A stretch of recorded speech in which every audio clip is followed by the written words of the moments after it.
Yeah, man, we back, man. Academics goes in on Rick Ross. Say Rick Ross is trading sides, man. And Rick Ross is blatantly just not telling Drake the truth and not being truthful why he don't want the beef to go on no more. We finna react.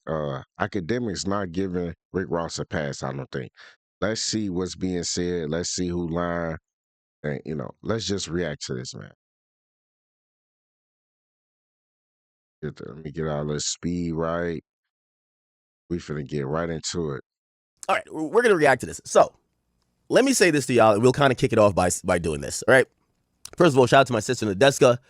And that bum Ebro is still surviving with the Apple Music stimulus package. Obviously, if you don't know, Apple Music is the official broadcaster of Verzuz. They have a contract in place. Verzuz is now owned by Network, a company that bought Complex. So they're all kind of intermingled in business. So what happens is You talking about that bomb, Ebro. Academics don't get nobody no pass, man. If you in media, man, don't get into an act, man. He playing the long game. He getting down on Ebro, and we supposed to be talking about Drake and Rick Ross. He don't give no passes. that they get people for the verses and then they kick them over to Apple Music, that Apple Music could get the exclusive interviews. So that's kind of part of the deal. But I do want to remind y'all, never fair. Ebro is still catching the L, losing as per usual. And Apple Music is just, it's the buoy that's just trying to keep him remotely near the surface. So they did an interview with Rick Ross and French Montana as per contracted, because they're going to do verses. You got to do the interview with Apple Music. And this interview, Ross, actually, let me just play the whole thing. I don't like do clips. When I'm on stream, I don't like clips. If I was like cooking up a video, I would do clips. Apple Music. But when I'm actually on stream, I do not like to do clips. I want to play 3 minutes. This is my thing. Say people be getting tricked with the clips that you would think something. You would think that something is what it is, but it's being misinterpreted by a clip. So that's why he's saying he don't respond to clips. In my opinion, he right. You know what I'm saying? And for anybody who's into like journalism or whatever, I've seen myself being judged so unfairly. And remember, this is a lifetime. I've told you, like, my life is my content. Like, whenever the time is up, please mention what I've done for my work, because my life is my work. And I'm proud to say that. Unlike any of these other niggas, I don't clock in and be like, oh, let me go home to the fam. This is my life every day, for sickness or for health, every day.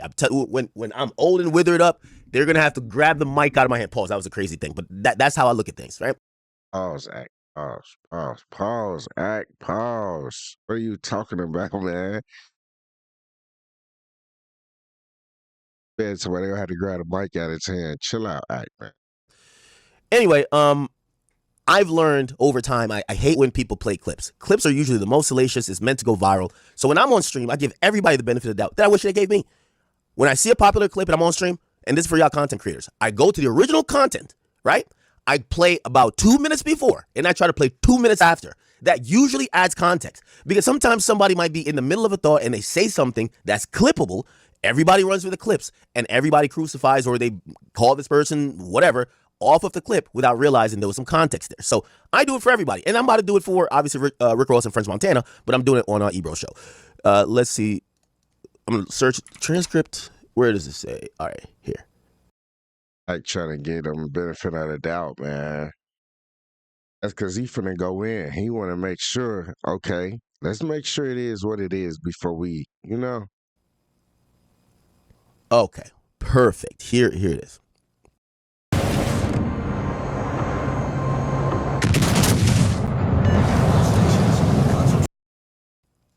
Now, I probably even, which I usually would not encourage, this whole interview probably should be watched, because I think what's happening with Rick Ross, everybody keeps asking him like, yo, so what's your relationship with Drake? And it has to suck a bit for Ross right now, because everybody keeps kind of like, they're no matter what he's talking about, they bring it back to Drake. Hey, are you playing Drake songs at the Verses? Hey, what's the decision of not playing Drake songs at the Verses was bigger than any moment at the Verses. We got to think about these things, people. So Rick Ross decides, I'm not going to play Drake vocals. That was the most circulated headline. And by the way, they claim Drake got bots. Yeah, it was. They was spinning that Rick Ross like, no Drake vocals, but y'all can sing it though. Right? Well, how come every time he's mentioned when he's not even in? Yo, the verses, and by the way, I'm waiting for Apple Music to drop the full numbers on them. Apple Music or whatever, because, again, I have a good relationship with Complex. I know they own Verzuz now, but I call it spade a spade. Those numbers were not good. I tabulated on social media. Y'all did 100,000 concurrent. Live concurrent viewers, 100,000. Now, Apple Music also streams it, but, I'm not going to fall for the Netflix banana in a tailpipe thing. I just don't think that more people went to their Apple Music app to watch Verzuz than they did on Instagram, YouTube, and other places that are kind of like. Yeah, they definitely like, we'll go on, the other platforms. Nobody really running to Apple Music for real to play the Verzuz. People going on YouTube, things like that. So he right about that. In my opinion, I definitely correct about that part right there. More normal. But okay, I'm pretty sure Apple Music is going to come with some astronomical numbers saying, yeah, we had 100K on Instagram and YouTube, but we had like 2 million people on Apple Music. Okay, we'll believe it. So that's kind of where I'm at with it. The numbers, we want to do a numbers check. And Chartdemics will be on top of that. So Chartdemics will give a complete analysis of what that is. But anyway, without further ado, back to what I was saying with Ross. Ross is constantly being asked and bombarded with these questions. He did an interview with Complex where they basically asked him, hey, listen, are you going to play Drake verse? When y'all going to get back together? We miss y'all collabs. And it's kind of turned into like a really sad like existence, if you ask me, because Ross has an album coming out. He announced it's coming out. But every time people get an interview with him, they're still rehashing a two-year-old issue with Ross and Drake. Now, this is another thing we gotta clarify. Now, I haven't necessarily talked to Drake about this. I probably will at some point. Maybe I could get some clarification from his perspective. It didn't, like, Ross and these guys are acting like they're like super close friends. From what I've heard, Ross and Drake, they're always cool. It's like a big homie, like that type of friendship, like respect there. They made great music, but they weren't like friends. They weren't like, yo, this is my day one, like. Yeah, they definitely weren't friends. You could tell how Ross be trying to talk to Drake that they weren't friends. He definitely be trying to little homie Drake. You know what I'm saying? But that's probably just how Ross talk, but not to everybody. But he be trying to little homie Drake. He don't be acting like they mutual. Like, they weren't like Gunna and Young Thug, right? It wasn't that. So I could see why Rick Ross is probably a little bit frustrated, because a business decision, probably in his mind, or him just saying, I don't want to be cool with Drake anymore, and I dissed him. 2 years later, every interview he goes in, people still are wondering about that relationship like they were best friends. They never were best friends. So when people are like enticing him or like, encouraging, yo, y'all need to get back together. Now, granted, most of it is because of music. Yo, y'all need to get back together. Y'all need to do this. Y'all need to do that. Bruv, the guy wasn't best friends with Drake. And I think it's been probably getting to him like, yo, they keep asking about this fuck nigga. So anyway, I'm pretty sure if you watch this interview, they probably bring up Drake a few more times. And in the midst of it, we see Ross give an elaborate answer, but he gives an answer and he aims it at Drake. I'm going to play it without further ado. Let's go. Nigga, shine. I don't want to see you lose. Okay, this is in the middle. So let me go back 2 minutes. Hold on, 1 second. I don't care what happens. Go ahead, French. Big time. My brother Max B gotta go. Hey, yo, give it up, big man. Give it up, big man. Max B. I love Max B. Did Max B have like a curfew or something like that, like supervised release? Did Max B, I seen you at the Verzuz, Max B. You were soaking up all the camera time and you were getting every little ad lib in it. You weren't annoying, by the way. I like that. But shit, you've been locked up for a long time. Man, enjoy your moment in the sun. You ain't got nowhere better to be than be here with French and Ross getting a part of their like. He definitely lit. Max B that came home and got lit. I just want to celebrate. Moment. This what I want to say right before Max B go. We not switching the vibe, but this what I want to let niggas know. You could be somebody that's facing 75 years, 100 years, whatever it is. Don't you ever give up. Max B is an example. We love you, boy. Of somebody that the streets or the game felt they counted out. And my brother here, he's shining. God is great, my brother. Yeah. Hey, Max, I ain't gonna lie. Can I get that Panama Jack hat? That hat. He went to Puerto Rico and got that hat. Don't give it to him, Max. Hold on to it, Max. Hold on.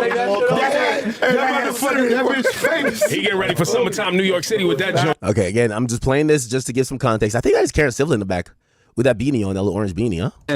Now, Ross, the internet will likely try to make something of you being like, hey, play that joint without the Drake vocals. I want y'all to sing along. Without Little Man. Right? They're going to make something of it, but you constantly play your Somebody just sneak this said without little man. I heard that sneak this. Ooh, they sneak this hard, ain't they? Somebody just sneak this. Records that you collab with Drake on, and you encourage the fans to sing. Facts. So that's not trying to be messy. That's you trying to put on a show. Let me tell you some shit. Me being a boss, you got to understand. Wait, if you were locked up at any Illinois juvenile detention center, such as Cook County, the Audi Home. This French Montana right here, this is my brother. Drake, if you listening to this, homie, let's hear it. Listen to me. I'm gonna send it to him. My nigga, shine. I don't want to see you lose. No real nigga want to see you lose. That ain't what niggas about. This culture, this game, this rap shit, this ain't what it's about. I don't want to see you lose. Real niggas just want to see real niggas shine together. Real niggas come up together. I think Ross saying that because he there with French Montana, and he don't want to mess up that relationship because he know French really want to be cool with Drake, and he ain't really, he ain't really on that with Drake. Y'all think Ross just backpedaling just a little bit because he had the interview with French, and he want to make sure his bag come all the way through from Verzuz. You understand? When I was the number one nigga in the rap game, I showed niggas love. When French was on fire, he showed niggas love. When other niggas Hold on now, we still on fire? No, don't get it fucked up. I'm gonna tell you that I want to play the whole thing, then comment, but I can't hold my tongue. Pause. I'll say this. Remember I told you I did a gambling stream. It was a kick only gambling stream, and I said, man, I was playing some really good slaps by Drake and Ross, and I was like, man, these guys have really created history. And I'm like, you know what? I'm gonna make a public plea. I want these guys to get back together. We got to also think about reconciliation. We're going into Iceman. I think Drake should get off his shit on anybody and everybody he wants to, but we got to think about the long-term strategy of what Drake probably should do and who could probably come back to maybe not be that close. Like, all the fake kicking and shit is over. No more we're all in the club popping Bel Air. It's not happening. Yeah. That's over. Drake can't do that no more. Yeah, he can't be kicking and popping Bel Air and all that, in my opinion. He can't do no pop-outs with them, none of that. However, if it's a song that makes sense, like Lemon Pepper Freestyle, I can't see anybody but Drake and Ross doing that. When it comes to songs like, especially Gold Roses, I love that song. That's a Grammy-nominated song. I can't see another rapper in the current landscape of things that Drake could make that song with and be a collab other than Rose. They're both artists that kind of shine over these smooth-type beats, these kind of luxurious type of melodies, and that's where I see the synergy with them. I miss that type of music. I want them to get back together musically. Now, I said I was going to make that public plea. And this was before I even saw that this clip even came out. And I see a lot of people, Drake fans, are celebrating. They're like, yo, he's backpedaling, he's this and that. And first of all, imagine asking for something for Christmas and you getting it before Christmas. You even make your Christmas list. And I looked at him like, oh, this is good. Ross is kind of like softening up and warming up until I start hearing what he was saying. And I actually changed my mind. I changed my mind, Chad. And I'm going to walk you through this a bit because I did listen to this. And I know if it's your first time, I'm sorry. I'm chopping it up a bit. I changed my mind on wanting Drake to get back cool with Ross. And it's not that I don't want him to get back cool, but not under these circumstances. Let me explain to you. I don't like what Ross just said. Because what Ross is just saying, again, I'm reading between the lines, but it bleeds of entitlement. It's like, yeah, when we was hot, we showed mad love. It's like almost like these guys are. Yeah, he like when Drake was high, he basically saying when Drake was high, he ain't show no love. Sorry to cut you off, Act. But he like when Drake was high, he didn't show no love. Basically saying me and French show love while we was the hottest and he don't want to show no love, basically. Trying to punish Drake for not giving them what they want, whether it's a song or a feature. Like he's some do boy, yo, nigga, it's time for you to pay the piper. Whoa, hold on now. What more do you want him to give? The guy you y'all all supported during the battle never gave you nothing. What more do you want from a nigga? So when I thought, he was going to address this, and by the way, this is the most direct he's ever addressed his Drake situation. I thought it was not going to be filled with this still pompous, you know what I mean? You got to have respect. I'm not saying he should apologize to Drake, even though I think he went further than Drake in any type of disrespect, but whatever, Drake just threw his shots too. I'm kind of looking at him like, yo, it feels like you're still trying to little homie the guy. I think you should probably have realized in the last 2 years, maybe at some point back in the day when Drake needed the street cosign and maybe whatever stories you're about to tell, yeah, you guys did assist Drake, but he doesn't owe you a lifelong, all right, here's songs and here's verses and I'm still your little homie. At some point, the little homie becomes the big homie. It goes by the market. And that's what I hit it on the head right there. He hit that on the head, man. A little homie becoming a big homie. And they probably don't like that act. They probably not feeling that at all. Didn't like about it because I thought if he was going to discuss a problem with Drake, it was going to be a problem rooted in, I know they're not friends, but a problem rooted in some type of respect, a problem rooted in some type of, hey, listen, I did this for you.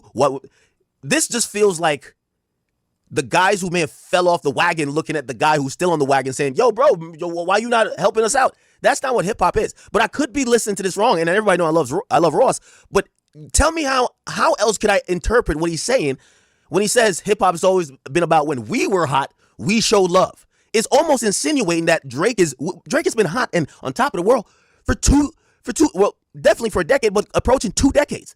It's almost like he's saying you're not showing love anymore, and that's where I kind of back up because I'm like, are you niggas think y'all extorting a nigga?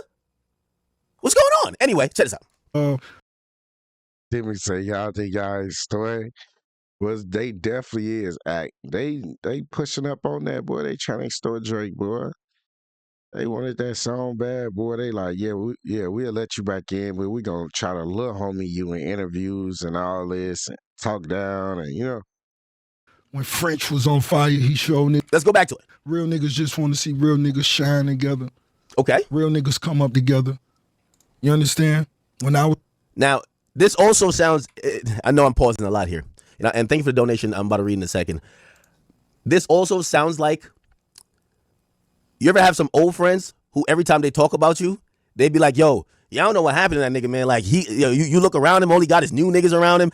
And their disdain about you is kind of rooted and stems from you having other friends or maybe not being as cool with them anymore. Yeah, like, for example, I would imagine maybe he would be a little bit heated. Like, he'd be like, yo, you used to hang with us, Drake, or you used to want to be around us. Now you want to be around Lil Yachty and Yeet. Yeah, maybe that's the thing. I don't know. But I carefully, and maybe I overanalyzed, but it is Iceman season, so we're overanalyzing everything. This was kind of. Actually, it's Iceman season. We overanalyzing everything, man. It's clear that Act not giving Rick Ross no pass, man. What's y'all thoughts? Like, he really not even letting him get a word out. He not giving him no pass, man. Y'all feel like Akademiks should give, Rick Ross a pass? Kind of like a weird kind of acknowledgement or message to Drake. I don't know what to make of it. Me being a boss, you got to understand.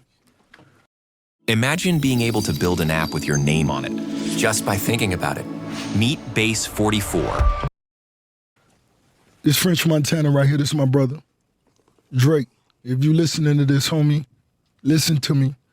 My nigga, shine. I don't want to see you lose. No real nigga want to see you lose. That ain't what niggas about. This culture, this game, this rap shit, this ain't what it's about. I don't want to see you lose. Real niggas just want to see real niggas shine together. Real niggas come up together. You understand? When I was the #1 nigga in the rap game, I showed niggas love. When French was on fire, he showed niggas love. French called me. Hold on now. We still on fire? No. Don't get it fucked up. I said it tonight. I said something tonight, and it touched me because I said it. Yeah. I said, damn, I signed a 6-album contract for a $30,000 advance.